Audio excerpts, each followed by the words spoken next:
Welcome to S6 news బులెటిన్ల ముందుగా headlines. 1000 కేసులు పెట్టినా ఎదుర్కొంటాం కేటీఆర్.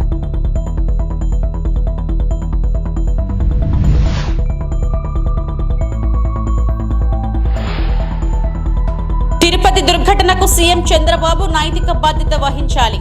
టీటీడీ మాజీ చైర్మన్ భూమన కరుణాకర్ రెడ్డి స్పష్టీకరణ. తిరుపతిలో వైకుంఠ ద్వార దర్శనం టోకెన్ల జారీ కేంద్రాల వద్ద జరిగిన తొక్కిసలాటలో 6గురు దుర్మరణం, పలువురు క్షతగాత్రులైన దుర్ఘటనకు సీఎం చంద్రబాబు నైతిక బాధ్యత వహించాలని, ఆ మరణాలు ఖచ్చితంగా ప్రభుత్వ హత్యలే అని వైఎస్ఆర్సీపీ తిరుపతి జిల్లా అధ్యక్షుడు టీటీడీ మాజీ చైర్మన్ భూమన కరుణాకర్ రెడ్డి స్పష్టం చేశారు. శ్రీవారి సేవలో భక్తులకు సదుపాయాలు కల్పించాల్సిన అన్ని వ్యవస్థలు చంద్రబాబు సేవలో తరలించడం వల్లే ఈ దుర్ఘటన జరిగిందని ఆయన తేల్చి చెప్పారు. బాధ్యత రహితంగా వ్యవహరించిన ఈవో శ్యామలరావును బదిలీ చేయాలని, టీటీడీ అడిషనల్ ఈవో వెంకయ్య చౌదరి, తిరుపతి ఎస్పీని వెంటనే సస్పెండ్ చేయాలని, ఈ ఘటనకు బాధ్యులైన ప్రతి ఒక్కరిపైన చర్య తీసుకోవాలని డిమాండ్ చేశారు. దుర్ఘటనలో మరణించిన వారి కుటుంబాలకు ₹1 కోటి చొప్పున, క్షతగాత్రులకు 20 లక్షల చొప్పున పరిహారం చెల్లించాలని కోరారు. గురువారం తిరుపతిలోని క్యాంప్ కార్యాలయంలో భూమన కరుణాకర్ రెడ్డి మీడియాతో మాట్లాడారు. నట్టుగా ఈ ప్రభుత్వం చేపట్టినటువంటి చర్య వలన జరిగింది. చంద్రబాబు నాయుడు గారు ఆర్భాటం ఎక్కువ, ఆచరణ తక్కువ. ప్రతి క్షణము నేను ఈ రాష్ట్ర బాగోగుల కోసమనే పనిచేస్తున్నాను అని చెప్పుకునేటువంటి వ్యక్తి ఆచరణలో తన స్వార్థానికి, అధికారాన్ని, రాజకీయాన్ని వాడుకోవటమే తప్ప ఏ రకంగా ప్రజల ప్రయోజనాలను కాపాడుదాము అన్నటువంటి ఆలోచన ఆయనకు ఉండదు అనని ఇప్పటి వరకు ఆయన పరిపాలించిన కాలమంతా కూడా ఇది రుజువు చేసింది. ఈయన హయాంలోనే గతంలో గోదావరి పుష్కరాలలో దాదాపు 30 మందికి పైగా ఈయన ప్రచార ఆర్భాటం వలన తొక్కిసలాటలో చనిపోయినారు. కేవలం ప్రచారం కోసమని. ఈరోజు వైకుంఠ ఏకాదశిని పురస్కరించుకొని మేము తిరుమలకు అద్భుతమైనటువంటి ఏర్పాట్లు చేస్తున్నాము అని నెల రోజులుగా ఓదర కొట్టినటువంటి వాళ్ళు, రివ్యూ మీటింగులు, వరుస మీటింగులు జరిపినటువంటి వాళ్ల ఫలితం 6 మంది భక్తుల మృతి, దాదాపు 40 మంది ఆసుపత్రి పాలవటము. ఎవరికి వారు ఘనతంతా మా ఖాతాలలో వేసుకుందామన్న ఆర్భాటంతోనే ఈ సమీక్షలు చేసినారు. ఈవో సమీక్ష చేస్తే కింది స్థాయి వాళ్ళని పట్టించుకోరు. ఆయన ఒక సమీక్ష చేస్తాడు, చైర్మన్ ఒక సమీక్ష చేస్తాడు. ఆ చైర్మన్ సమీక్షకు జేఈఓ కూడా వెళ్ళడు. కొండ మీద అడిషనల్ ఈవో అయితే ఆయనకి నేను రాజు, నన్ను మించిన వాడే లేడు అన్నంతగా ఆయన ప్రవర్తన సాగుతున్నది. పని చేసేవారు ఇంత చేస్తే పని చేసేవారు తగ్గిపోయినారు, పర్యవేక్షకులు జాస్తి అయిపోయినారు. భాగ్యనగర ప్రతిష్టను పెంచడానికి, బ్రాండ్ ఇమేజ్ ను అంతర్జాతీయ స్థాయికి తీసుకువెళ్లేందుకు రాష్ట్ర మంత్రిగా ఎన్నో ప్రయత్నాలు చేశారని బారాస కార్యనిర్వాహక అధ్యక్షుడు కేటీఆర్ అన్నారు. ఫార్ములా ఈ రేస్ కేసులో ఏసీబీ విచారణకు హాజరయ్యేందుకు వెళ్లే ముందు నందినగర్లోని తన నివాసం వద్ద మీడియాతో ఆయన మాట్లాడారు. హైదరాబాద్ ను ప్రపంచ పట్టంలో నిలపడానికి రాష్ట్ర మంత్రికి ఎన్నో ప్రయత్నాలు చేశాను. అవి చాలా వరకు ఫలించాయి. మా బావమరుదులకు 1137 కోట్ల కాంట్రాక్టర్లు ఇచ్చే దౌర్భాగ్యపు పని చేయలేదు. మంత్రిగా ఉంటూ కుమారుడి కంపెనీకి కాంట్రాక్టులు ఇవ్వలేదు. దానికి ప్రతిఫలంగా ల్యాండ్ క్రూజర్ కార్లు కొనలేదు. ఆ తెలివితేటలో సీఎం రేవంత్ రెడ్డి, ఆయన మంత్రివర్గ సహచరులకే ఉన్నాయి. తెలంగాణ ప్రతిష్ట పెంచడానికి, హైదరాబాద్ బ్రాండ్ ఇమేజ్ ని అంతర్జాతీయం చేయడానికి, హైదరాబాద్ ని ప్రపంచ పటంలో నిలపడానికి ఆనాడు రాష్ట్ర మంత్రిగా ఎన్నో ప్రయత్నాలు చేశాం. ఆ ప్రయత్నాలు చాలా మేరకు ఫలించి హైదరాబాద్, తెలంగాణ భారతదేశంలోనే ఒక ప్రధానమైన నగరంగా ప్రపంచ దృష్టిని ఆకర్షించే స్థాయికి తీసుకొచ్చే విధంగా పనిచేశాం. మేము 9.5-10 ఏళ్ల కాలంలో మా ప్రభుత్వం ఉన్నప్పుడు మా బావమరుదులకు 1137 కోట్ల కాంట్రాక్ట్ చేయలేదు. మంత్రిగా నేను కౌన్సిల్లో కూర్చొని, కౌన్సిల్ ఆఫ్ మినిస్టర్స్లో, క్యాబినెట్లో కూర్చొని నా కొడుకు కంపెనీకి కాంట్రాక్ట్లు ఇచ్చుకోలేదు, లేదా నేను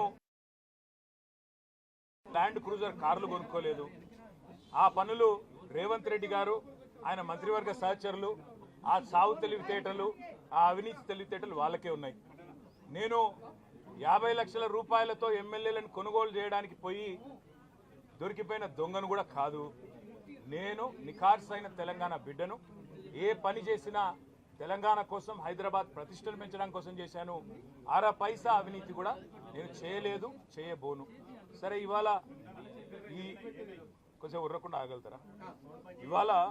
ఇవాళ కొంతమంది అర్థమయ్యి కాని వాళ్ళు, తెలిసి తెలియని వాళ్ళు ఏదో కొంత బురద జల్లి తాత్కాలికంగా మీడియా మేనేజ్మెంట్ ద్వారా రాజకీయ పబ్బం గడుపుకోవాలనుకునే కాంగ్రెస్ వాళ్ళకి నేను చెప్పేది ఒకటే, నిజం నిలకడ మీద తెలుస్తుంది. మీరు ఇవాళ చల్లే బురద ఎట్టి పరిస్థితుల్లో మా దృష్టి ఏదైతే కేంద్రీకరించబడిందో దాని నుంచి తప్పించలేదు. మేము మాట్లాడుతూనే ఉంటాం, కొట్లాడుతూనే ఉంటాం.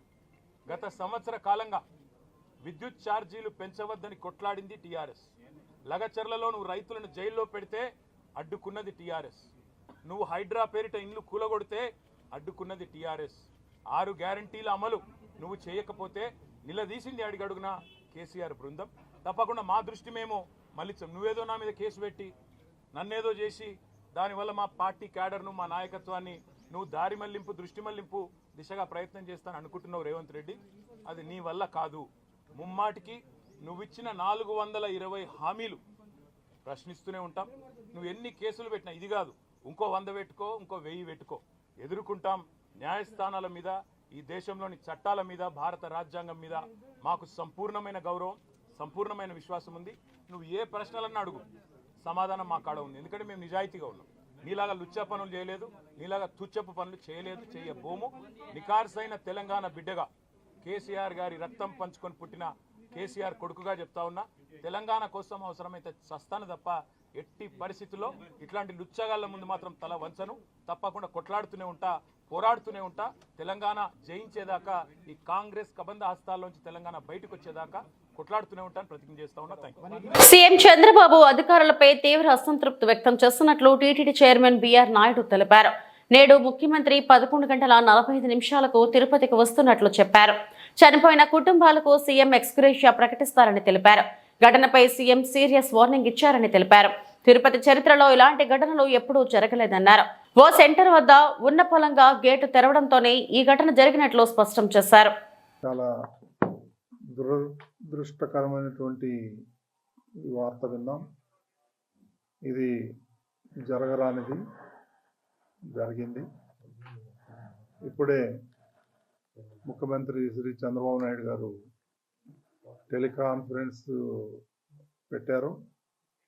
అందులో ఆయన ఈ అధికారుల మీద తీవ్ర అసంతృప్తి వ్యక్తం చేశారు. ఇలాంటివి జరగటం దురదృష్టకరం అని చెప్పి ముఖ్యమంత్రి గారు చెప్పడం జరిగింది. కొంత అడ్మినిస్ట్రేషన్ వల్ల ఇది జరిగిందనే అనుమానం ఉంది. ఒక సెంటర్లో మాత్రం అక్కడ ఉన్నటువంటి డిఎస్పి గేట్ తెరవటం. తిరుపతిలో భక్తులు చనిపోవడం చాలా బాధాకరమైన ఘటన అని వైద్య ఆరోగ్య శాఖ మంత్రి సత్యకుమార్ ఆవేదన వ్యక్తం చేశారు. నిన్న ఘటన జరిగిన వెంటనే ప్రభుత్వం స్పందించింది. బాధితులకు మెరుగైన వైద్య సేవలు అందిస్తున్నాం. చనిపోయిన వారి కుటుంబాలకు అండగా ఉంటాం. ఇప్పటికే 25 లక్షల చొప్పున పరిహారం ప్రకటించామని మంత్రి అన్నారు. శ్రీవారి దర్శనానికి టోకన్ కలెక్షన్ సెంటర్ల దగ్గర జరిగిన తొక్కిసలాట దిగ్భ్రాంతిని కలిగించింది. ఈ తొక్కిసలాటలో 5 మంది భక్తులు మరణించడం, దాదాపు 40 మందికి పైగా గాయపడడం జరిగింది. చాలా విచారకరం. అయితే ఏ రకంగా జరిగింది, దీని మీద గౌరవ ముఖ్యమంత్రి గారు విచారణకు ఆదేశించారు. నివేదిక కూడా వారికి అంది ఉంటుంది. అయితే తక్షణమే నిన్న ప్రధానమంత్రి గారి కార్యక్రమం, మంత్రివర్గ సభ్యులందరూ కూడా విశాఖపట్నంలో ఉండడం, ఈ విషయం తెలుస్తూనే తక్షణమే తిరుపతికి వెళ్లాల్సిన గౌరవ ముఖ్యమంత్రి గారు ఆదేశించారు. ఇప్పటికే ప్రభుత్వం స్పందించి మరణించిన వారి కుటుంబాలకి 25 లక్షల ఎక్స్గ్రేషియాని ప్రకటించింది. అదేవిధంగా గాయపడిన వారికి మెరుగైన వైద్య సేవలను అందించాల్సిందిగా, ఎటువంటి మరణాలు లేకుండా చూడాల్సిందిగా ఆదేశించడం జరిగింది. అనేక మంది డిశ్చార్జ్ అయ్యారు. ఇప్పటికి కూడా దాదాపు 35 మంది దాకా స్విమ్స్లో ఉన్నారు. ఇవాళ ఆ మరణించిన వారి మృతదేహాల్ని పోస్ట్మార్టం తర్వాత వారి వారి గ్రామాలకి అంబులెన్స్ ద్వారా పంపడం జరిగింది. గాయపడిన వారిని ఇప్పుడే పరామర్శించడం, వారి బాగోగులను తెలుసుకునే ప్రయత్నం చేశాం. అయితే క్రిటికల్ కేసెస్ ఏమి లేవు, అందరి కండిషన్ స్టేబుల్గా ఉంది. ఒకరి మీద ఒకరు పడడం వల్ల ఛాతీ నొప్పులు కానీ లేదా మోకాళ్ళ నొప్పులు, ఇతరత్ర నొప్పులు ఉన్నాయి. ఒకే ఒక కేసు మాత్రం చిన్న ఫ్రాక్చర్ ఉంది, సిమెట్రికల్ ఫ్రాక్చర్ ఉందని చెప్తున్నారు. అది కూడా ఇబ్బందికర పరిస్థితి కాదు, వైద్యం తర్వాత డిశ్చార్జ్ చేయొచ్చని చెప్పడం జరిగింది. భక్తులంతా కూడా ఈ జరిగిన సంఘటన పట్ల దిగ్భ్రాంతిని వ్యక్తపరుస్తూనే అనేక సంవత్సరాలుగా శ్రీవారి దర్శనానికి ఈ సమయంలో వస్తూ ఉన్నాం. ఎప్పుడు ఇలాంటి సంఘటన జరగలేదు. ఇటువంటి సంఘటనలు భవిష్యత్తులో జరగకుండా జాగ్రత్తలు తీసుకోవాల్సిందిగా వారు కోరడం జరిగింది. వీటిని గౌరవ ముఖ్యమంత్రి గారి దృష్టికి తీసుకెళ్ళడం జరుగుతుంది. సమీక్ష కూడా నిర్వహించబడుతుంది. కాసేపట్లో సమీక్ష కూడా ఉంది. అయితే భక్తులు ఇప్పటికి కూడా దాదాపు చావు దగ్గరికి వెళ్ళి వచ్చిన తర్వాత కూడా శ్రీవారి దర్శనం చేసి మమ్మల్ని ఇక్కడి నుంచి పంపాల్సిందిగా వారు కోరుతున్నారు. ఇది దురదృష్టకర సంఘటన. ఇది భవిష్యత్తులో జరగకుండా జాగ్రత్తలు తీసుకుంటాం. ఇవి ఇక్కడ జరిగినవి భక్తుల మనోభావాల్ని కూడా ముఖ్యమంత్రి గారి దృష్టికి తీసుకెళ్తాం. వెంటిలేటర్ మీద ఎవరూ లేరు. అన్ని కేసులు కూడా స్టేబుల్గా ఉన్నాయి. కొన్ని అబరేషన్స్ తప్ప మిగిలిన అందరూ కూడా, అంటే చాలామంది డిశ్చార్జ్ చేయండి అని కూడా అడుగుతూ ఉన్నారు. చేస్తే తొక్కిసలాట కారణాలు ఏం గుర్తించారండి? తొక్కిసలాట కారణాలు వీళ్ళందరినీ బైరాగపట్ట దగ్గర పార్కులోకి పంపించినట్టుగా, కొంతమంది పార్కులో కొంతమంది పంపిస్తే కొంతమంది గోడ దాటి వచ్చినట్టుగా దాదాపు 4,000 మందిగా చేరారు. అయితే వీరిలో ఒకరికి అస్వస్థత కారణంగా బయటికి తీసుకెళ్లాలని ప్రయత్నం చేసినప్పుడు గేట్లు తెరవబోతే క్యూ లైన్ గేట్లు తెరుస్తున్నారనే భావంతో భక్తులందరూ ఒక్కసారిగా వచ్చినట్టుగా తెలుస్తుంది. దాని కారణంగా తొక్కిసలాట జరిగింది. ఏదైనప్పటికీ కూడా దురదృష్టకర సంఘటన. విచారణ కూడా ఆదేశించున్నారు కాబట్టి ముఖ్యమంత్రి గారు దానికి అనుగుణంగా ప్రభుత్వం చర్య తీసుకుంది. తిరుమలలో ఇన్ఫ్రాస్ట్రక్చర్ అంతా బిల్డ్ చేశారు. కోటాను కోట్లు క్యూ లైన్స్ కన్స్ట్రక్షన్స్కి స్పెండ్ చేశారు. ఎంటీగా ఉంది ఆ క్యూ లైన్స్. గతంలో తిరుపతిలో కౌంటర్స్ ఏర్పాటు మీద క్రిటిసిజం కూడా వచ్చింది. మీ ప్రభుత్వం ఎందుకు పునరాలోచించట్లేదు? పైన పిల్గ్రిమ్స్ పైన తీసుకొస్తే ఆల్రెడీ ఇన్ఫ్రాస్ట్రక్చర్ ఉంది. ఈ విషయాలు ఖచ్చితంగా ముఖ్యమంత్రి గారి దృష్టికి తీసుకెళ్తాం. టీటీడీ సభ్యుల దృష్టికి కూడా తీసుకెళ్తాం. దాని మీద సమీక్ష కూడా నిర్వహించి తగిన విధంగా నిర్ణయం.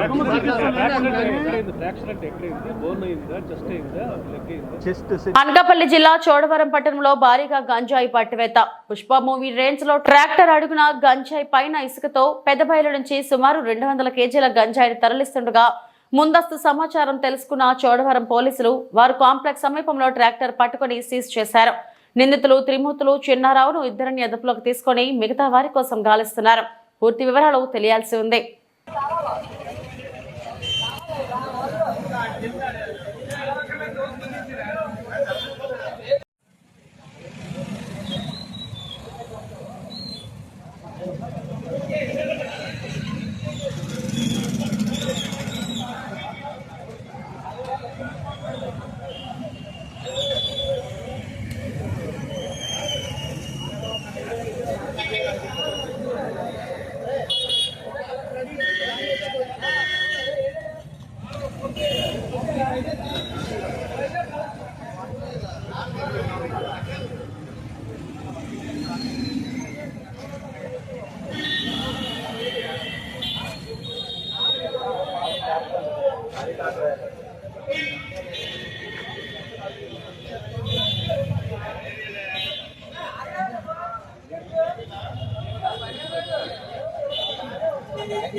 కరెక్ట్గా ఉండాలి బాలాజీ.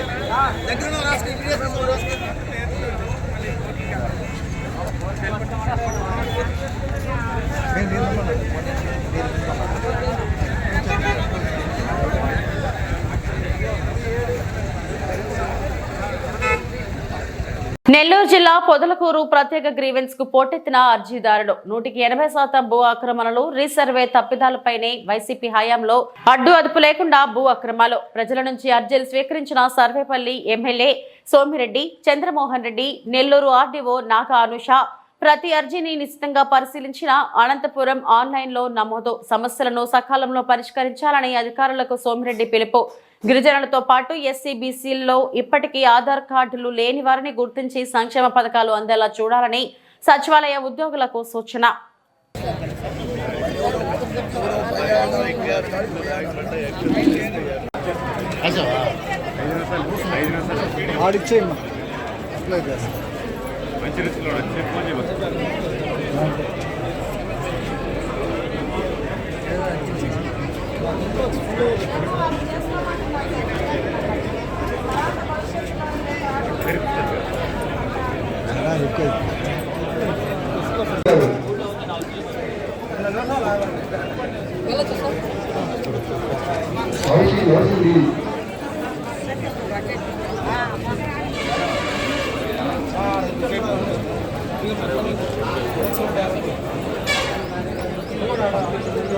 అనకాపల్లి జిల్లా చోడవరం నియోజకవర్గంలో సినీ సందడి నెలకొంది. Village oriented SVK cinema comedy creation సంయుక్త ఆధ్వర్యంలో వెంకటరామయ్య గారి తాలూకా care of Sitarampuram cinema shooting Chodavaram నియోజకవర్గం పలు ప్రాంతాల్లో శరవేగంగా షూటింగ్ జరుపుకుంటుంది. ఈ షూటింగ్ విశేషాలను మనతో పంచుకోవడానికి చిత్ర యూనిట్ ముందుకు వచ్చింది. వెంకటరామయ్య గారి తాలూకా కేర్ ఆఫ్ సీతారామపురం నటీనటుల్లో ఒకరైన సినీ నటి సుధా మీడియాతో మాట్లాడారు. ప్రస్తుత సమాజంలో అనురాగాలు ఆప్యాయతల కన్నా డబ్బుకే ప్రాధాన్యత ఇస్తున్న రోజులివి. డబ్బు మనుషులతో ఎలా ఆటాడిస్తుందో అనే అంశం ప్రధానంగా ఉంటుందన్నారు. ప్రస్తుత సమాజంలో పిల్లలు ప్రేమ అనురాగాలు తల్లిదండ్రులకు దూరం అవుతున్నాయని డబ్బుకు ప్రాధాన్యత ఇస్తున్నారు తప్ప తల్లిదండ్రులకు ప్రాధాన్యత ఇవ్వడం లేదు. తల్లిదండ్రులకు ప్రాధాన్యత ఇవ్వాలి. వాళ్ళు ఉంటే మనం ఉన్నాం కాబట్టి వాళ్ళ తర్వాత డబ్బుకు ప్రాధాన్యత ఇవ్వాలి అనేది డబ్బు లేనప్పుడు దాని విలువ తెలుస్తుంది. అలాగే తల్లిదండ్రులు లేనప్పుడు వాళ్ళ విలువ మనకు తెలుస్తుంది అనే ప్రస్తుత సమాజానికి తెలియజేయడమే ఈ చిత్రం యొక్క ముఖ్య ఉద్దేశం అన్నారు. కుటుంబంలో ఏమేమి జరుగుతుంది అంటే ముఖ్యంగా ఇప్పుడు ప్రజెంట్ సిచ్యువేషన్ డబ్బు ఎంత వరకు విలువైంది, ఆ డబ్బు ఏమేమి ఆట ఆడుకుంటుంది అనడానికి నిదర్శనంగా ఒక పిక్చర్ వెంకటరామయ్య గారు తాలూకా. అంటే ఫ్యామిలీ అంటే ఏంటి?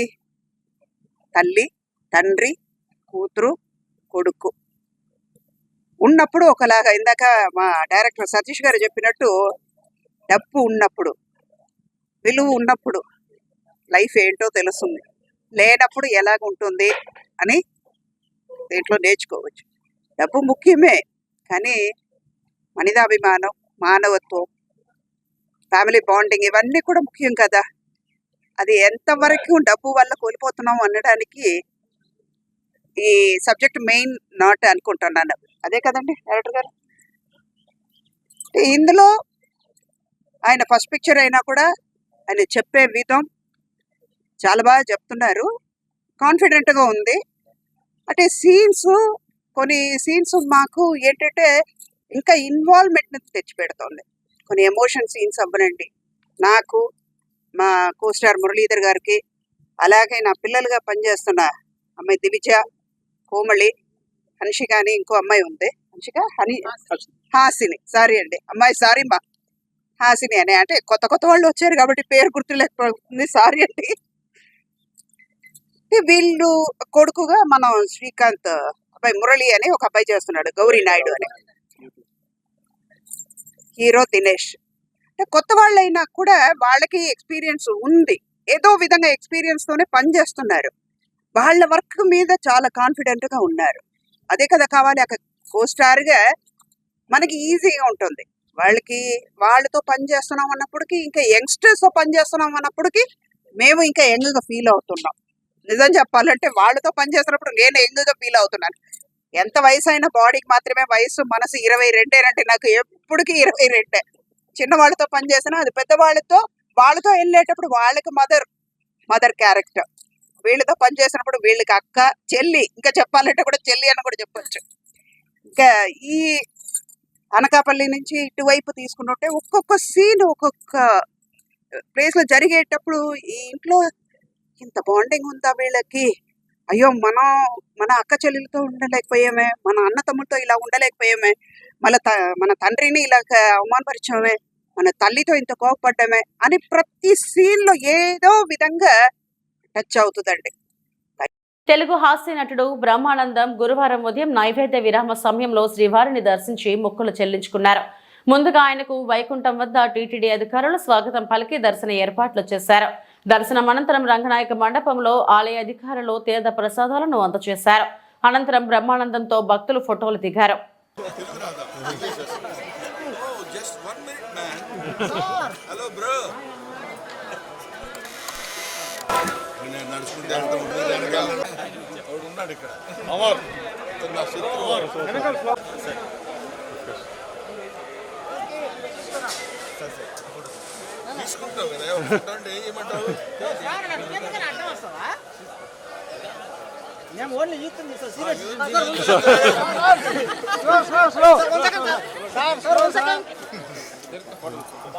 నువ్వు నన్ను వస్తున్నావు ముందుకు పో.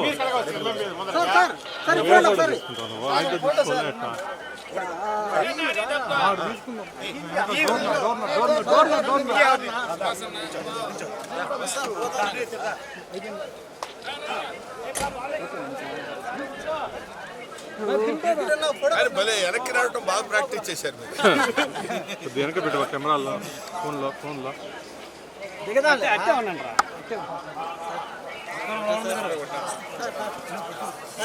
పట్టుకో.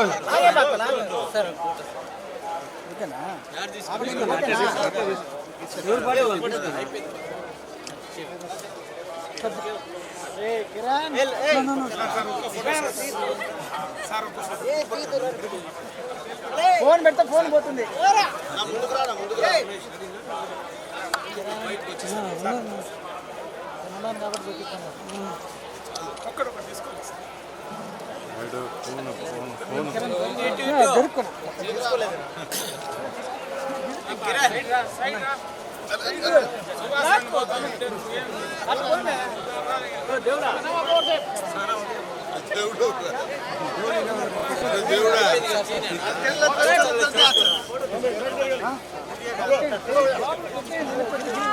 నేను అర్థమా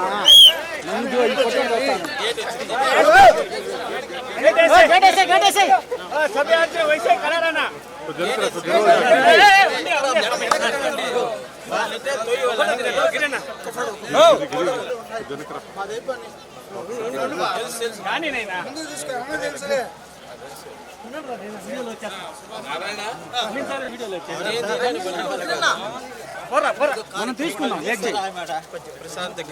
సుభాష్ అన్న Janaka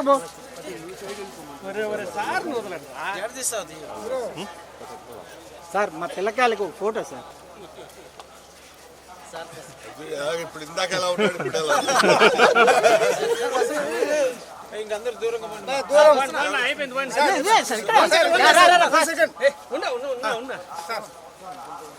okay bye bye bye bye తీసా గ్రూప్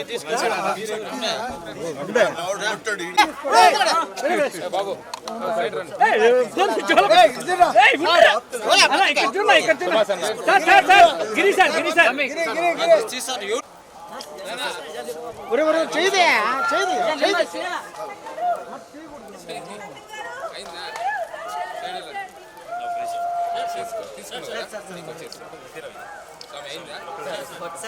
ఫ్రీగా తీసుకోండి. మీరు ఆగిస్తామో వాళ్ళు ఆగిస్తాం.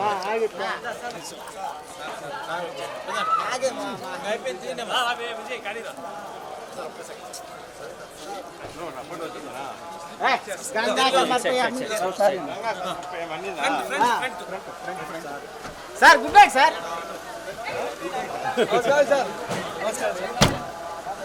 ఇవి ఇప్పటివరకు నా బులెటిన్ అప్డేట్స్. నమస్తే.